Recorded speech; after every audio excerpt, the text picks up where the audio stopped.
Ini resep pertama. Nah, resepnya apa ya? Nah, resepnya begini. Jadi salah satu yang resep bukan andalan sih ya, yang pernah saya share juga setahun lalu sudah pernah saya buat. Ini yang bisa Anda pakai ya ketika berbuka puasa. Ya di samping nanti kita kan makan kurma kalau buka puasa. Ya ini air putih, saya kasih madu lah secukupnya. Kemudian saya kasih garam.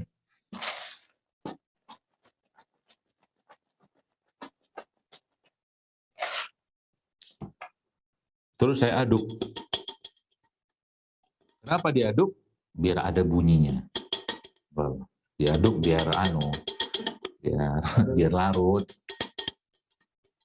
Aduknya pakai apa? Pakai sendok. Boleh nggak ngaduk pakai yang lain? Boleh. Anda punyanya apa? Mau tangan, mau jempol, silakan. Kadang-kadang nanya begitu tuh. Oke, ini air Pak Bu. Ya, Masya Allah ya. Kalau saya boleh, ini sirup madu. Ya, sirup madu full mineral. Ya, kenapa full mineral? Karena ada garamnya. Madu kita tahu sebagai sumber asam amino. Airnya air mineral. Ini sirup, katakanlah air madu kayak begini plus garam ini salah satu resep paling gampang, paling mudah untuk mengatasi pusing-pusing waktu lagi berbuka atau menjelang berbuka puasa. Nih satu resep. Ya, di depan Bapak Ibu ini ada apa ini? Ini ada talas ya, talas.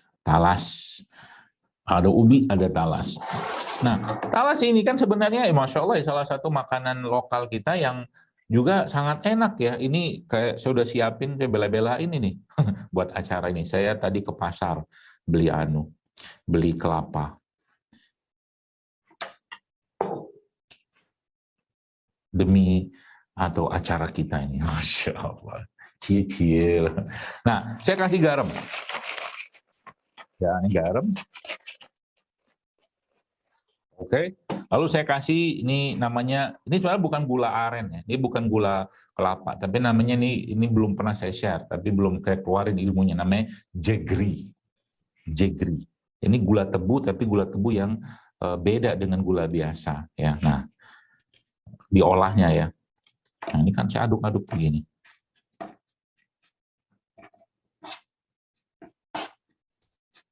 Ini kan sumber karbo. Talas itu sumber karbo ya Bapak sekalian. Nih, saya makan talasnya, saya katakanlah cocol pakai ini. Oh, jadi kayak sandwich gitu kan.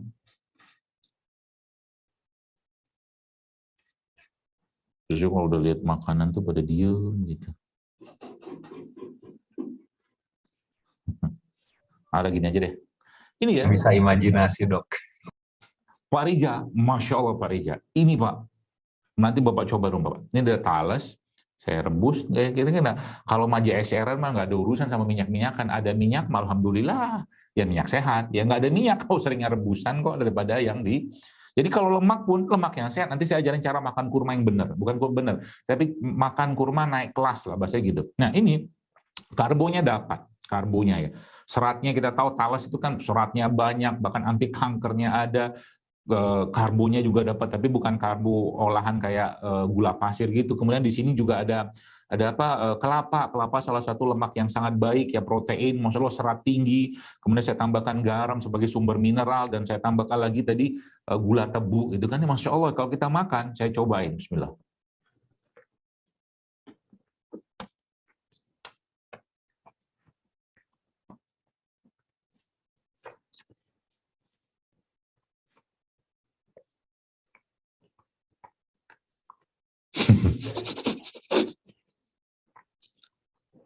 Susah dijelaskan pakai kata-kata.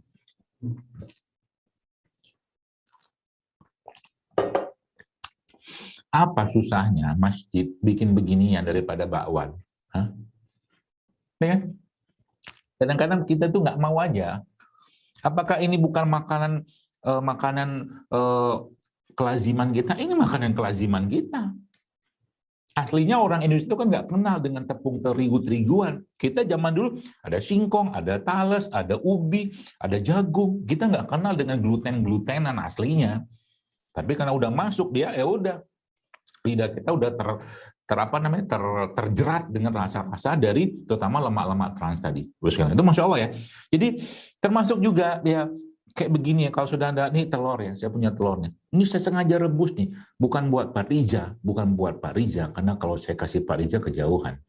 Ya buat saya tentunya. Pak Riza lihat aja dan rasakan gitu, dari kejauhan. Ini Pak, Masya Allah ya, telur ini salah satu sumber omega 3, DHA, segala macam yang sangat luar biasa. Ya, jadi kalau kita udah ngerti cara makannya ya, maksudnya cara makan tuh pola makan yang benar, kita nggak neko-neko kok sebenarnya. Ya, kayak telur kayak begini, ini kan Masya Allah ya, ini telur sehat ya, bukan telur biasa. Ya, waktu Anda berbuka itu, sedikit Anda makan karbo begini, nanti terus Anda makan lagi telur kayak begini, malah kasih sambal dikit, sambal apa? Garam. Saya memang sengaja nggak makan tadi pagi, makannya sekarang. Simpel kan simpel, enak, sehat. Sesimpel itu coba makan begini aja. Ini efeknya ke badan luar biasa loh. Itu saya bilang tadi. Jadi kalau udah ngerti, katakanlah kita, ternyata segitu doang makan sehat. Iya segitu doang, serius. Nggak seribet yang dibayangkan banyak orang. Tadi saya sudah jelaskan, ada minum kayak begini kan gampang tuh. Kalau ini katakanlah susah dapat madu, udah pakai air kelapa tua tuh bisa. Air kelapa tua kan biasa di pasar-pasar malah dibuang. Ya, itu Ramadan pakai tuh buat minum. Itu kasih garam, kasih madu, atau kalau nggak ada madu kasih gula kelapa atau gula Jawa tuh Masya Allah ngasih hidrasi yang luar biasa ke badan. Bahkan apa ya? Sebenarnya ketika kita sudah ngerti esensi puasa itu, sebutir kurma kayak begini, ini kurma nih, saya kasih tahu ilmunya sedikit. Kurma nih, kan dia karbohidrat, gula. Gula itu ya tentunya kalau apalagi kurma sebagai salah satu sumber gula yang sangat tinggi ya, atau mungkin 75% isi kurma ini kan gula. Nah, supaya kurma ini memberikan efek tidak terlalu membuat banjir gula ke dalam tubuh kita, maka kita makannya dengan minyak atau lemak. Nah, ini salah satunya. Ini bukan mentega, tapi ini namanya grass fed unsalted butter. Jadi butter yang tidak dikasih apa, ini dari lemak hewan ya, dari awal dari susu juga. Jadi ketika Anda makan kurma kayak begini, ya, dan ini pernah dicontohkan oleh Rasulullah SAW.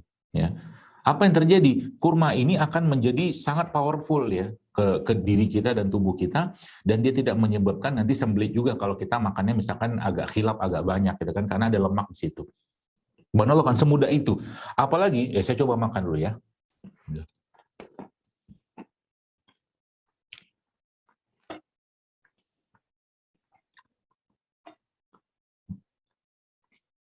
Memang, nanti para kameramen akan bisa merasakan. Dan kameramen di sini sih ada. Tapi yang di sana, mohon maaf. Ya. Itu Pak. Dan lagi, ini salah satu cara, saya kemarin nyoba juga, ini bagaimana kurma ini bisa lebih kuat lagi terserap. Ternyata, saya nyoba waktu itu, makan kurmanya pakai ini. Bisa juga kalau nggak pakai ini ya, pakai, tadi juga bisa, ini apa namanya, kelapa ini. Jadi kurma dikasih kelapa. Kan ada lemaknya, kita butuh lemaknya. Kalau tadi kan kalau pakai butter kan lemak hewan. Kalau pakai ini kan jadi lemak dari lemak nabati. Bagus nggak? Bagus juga, karena kelapa itu sangat sehat daripada, misalkan ya, kalau boleh saran, daripada Anda ngemil atau mungkin bala-bala waktu berbuka puasa, kan lebih baik kalau boleh saya komparasi gitu kan, dengan satu keping katakanlah segini gitu kan, kelapa tua yang dibuat parut itu Anda lebih baik ngemil itu daripada ngemil bala-bala tadi. Bismillah. Paham ya? Jadi sesederhana itu. Terus saya makan dulu.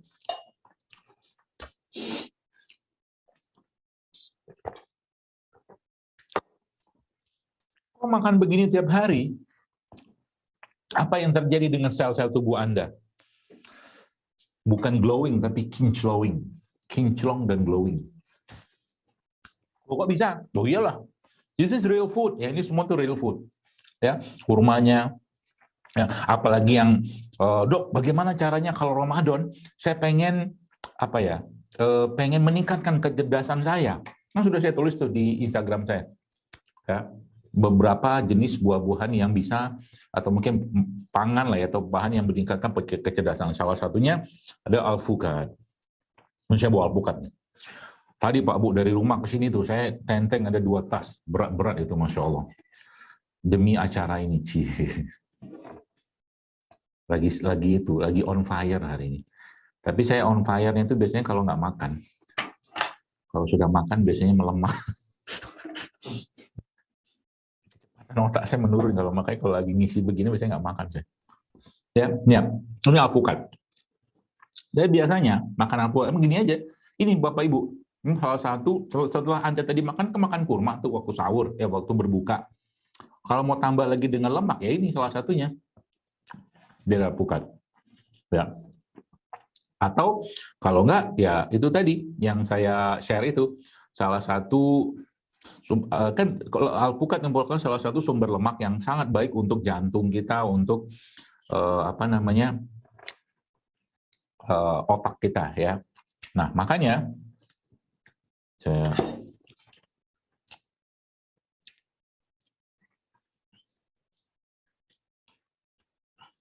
dikit aja ya. Jangan lupa kasih garam lagi dikit. Terus kasih apa lagi yang dokter tadi maksud? Nah ini dia, blueberry. Blueberry, salah satu buah yang disebutkan oleh para ilmuwan yang sangat baik dalam meningkatkan atau mood booster dan meningkatkan fungsi kerja otak. Gitu. Terus bisa lagi tambah lain? Oh bisa, kalau mau tambah madu dikit. Kita aja, jangan terlalu manis. Ya, biar kita merasakan sedikit pahitnya kehidupan. Enggak lah.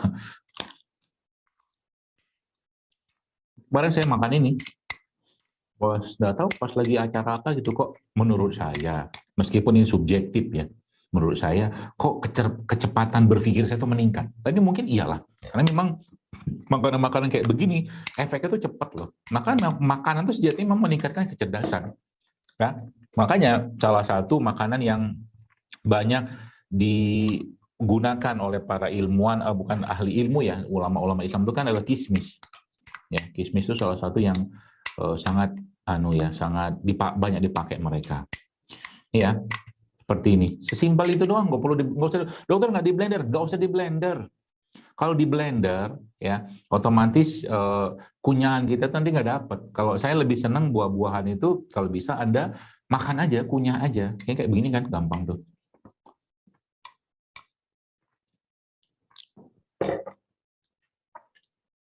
Gitu ya. Mudah nggak? Mudah. Ya. Apalagi, nah tambah satu lagi nih. Jadi bulan Ramadan itu bulan memperbaiki sel-sel tubuh kita. Salah satunya apa? Ya mulai banyak makan makanan yang dikupas, bukan dikemas. Ini kupas. Ya kalau nggak dikupas juga nggak apa-apa sih, langsung dimakan juga nggak apa-apa ya, buah-buahan kayak begini. Dok, kalau nanas gimana? Kalau nanas mau dikupas. Ya, repot kalau nggak dikupas. Nanas itu bagus nggak? Oh, bagus Pak. Ya, sangat bagus. Ya, kenapa bagus? Karena memang salah satu sumber enzim yang sangat tinggi itu ada pada nanas. Tapi nanti coba kalau Anda makan nanas ya, nanasnya Anda tambahkan dengan garam sedikit. Nah, itu akan sangat baik untuk lambung dan memperbaiki keseimbangan asam lambung kita. Nah, jadi buah-buahan kayak begini ya, eat right yang kita maksud di Ramadan kayak begini. Salah satunya adalah bagaimana kita lebih banyak mengkonsumsi real food, whole food gitu kan, makanan utuh, makanan sebenarnya gitu kan, bukan makanan-makanan olahan ya seperti itu. Dan biasanya ya salah satu yang juga saya banyak sarankan ya ketika Ramadan tuh manfaatkan betul-betul ya kalau perlu Anda kan kita kan kalau mengukur ya yang biasanya kan suka ngukur gitu kan, diukur aja ya, misalkan berat badan atau mungkin lingkar pinggang, lingkar perut, lingkar apalah gitu kan, itu diukur semua. Dan Ramadan kalau makannya benar itu nanti akan dia kembali ke keseimbangan normalnya. Apalagi di Ramadan itu kita sudah mulai mendefisitkan kalori, tapi protein ini kita kencangin. Protein itu contohnya alpukat ya, telur gitu, salah satunya itu. Ya, dan itu akan memperlama rasa lapar. Jadi kalau sahur itu salah satu saran saya waktu sahur itu kalau bisa ada protein yang Anda makan sama lemak. ya, protein dan lemak. Bolehkah ada karbonya? Boleh, silakan aja. Ya, termasuk juga Anda berikan herbal nih, saya sudah siapkan herbal yang menghangatkan. Ya, kenapa menghangatkan? Ini saya sudah siapin nih. Sampai ini saya beli daun pisang juga biar cantik, tapi ternyata tangan saya tidak mampu mengolah dengan cantik pisangnya daun pisangnya, jadi agak berantakan, nggak apa-apa lah ya. Ini ada ramuan. Ramuan ini isinya jahe merah yang paling banyak, kemudian serai, kemudian kunyit, ya, ya jahe merah, serai sama kunyit, ya. Ini kalau bisa Anda mulai rutinkan juga di Ramadan. Tapi sifat ramuan ini kan lebih bersifat hangat ya. Jadi ini boleh ada minum waktu berbuka dan waktu sahur. Ya. Jadi isinya apa? Jahe merah, kunyit dikit, jahe merah, serai sama kunyit. Itu aja. Ya, nanti boleh kasih garam dikit sama kasih madu. Apa efeknya? Masya Allah Pak. Ini kalau boleh saya katakan salah satu ramuan terbaik yang kita bisa dapatkan dengan sangat mudah. Ya, nanti kalau udah minum gini apa yang didapatkan? Ya insya Allah kolesterolnya bisa rontok lah. Ya, lemak-lemak juga bisa akan turun. Tambah lagi mungkin kalau tambahkan dengan beberapa rimpang-rimpang tertentu seperti ketumbar ya, atau mungkin serai juga, itu ramuan yang lain. Tapi ini aja udah sangat powerful untuk memperbaiki fungsi metabolisme kita, pencernaan kita, jantung kita, paru kita, otak kita, saluran darah tubuh kita. Begini doang. Ya, sesimpel itu coba. Termasuk salah satu resep yang biasa saya juga sarankan juga ya untuk untuk kita konsumsi waktu Ramadan ini adalah resep ini ya. Ini air putih ya. Kemudian biasa kita tambahkan madu di sini ya secukupnya. Kemudian ini Anda tambahkan probiotik atau cairan fermentasi, mau cuka juga, mau cuka, bukan cuka buat masak ya, tapi cuka kayak apel, cuka madu gitu kan. Sedikit saja gitu. Dan seperti biasa, kalau saya nggak mau lepas-lepas dari garam ini. Lalu, minuman ini ya, aduk kayak begini. Anda makan ini ramuan atau konsumsi dengan 3, ya kalau saya makan 3 atau 5 butir kapsul habatus sauda. Ini ramuan sangat powerful dalam meningkatkan imunitas ya. Ya, 3 nih. Jadi air tambah madu, tambah probiotik, atau kalau nggak air cuka juga boleh, atau dikenal sebagai sakanjabin namanya. Itu juga bisa dikonsumsi dengan 3 butir habatus sauda kayak begini. Saya coba. Nah. Itu sangat powerful dalam menguatkan imunitas tubuh kita. Mudah nggak? Mudah banget sebenarnya. Nah itu beberapa ya, jadi mungkin mudah-mudahan bisa dipahami ya. Apa yang terjadi kalau Anda katakanlah selama Ramadan mengkonsumsi real food kayak begini? Coba dilihat kan, nggak ada minyak, ya nggak ada tepung terigu, ya nggak ada gula pasir, healthy semua. Murah nggak? Murah. Apa mahalnya talas? Apa mahalnya kelapa? Apa mahalnya ini tadi nih, minuman kayak beginian? Ya nggak ada mahal-mahalnya. Ya.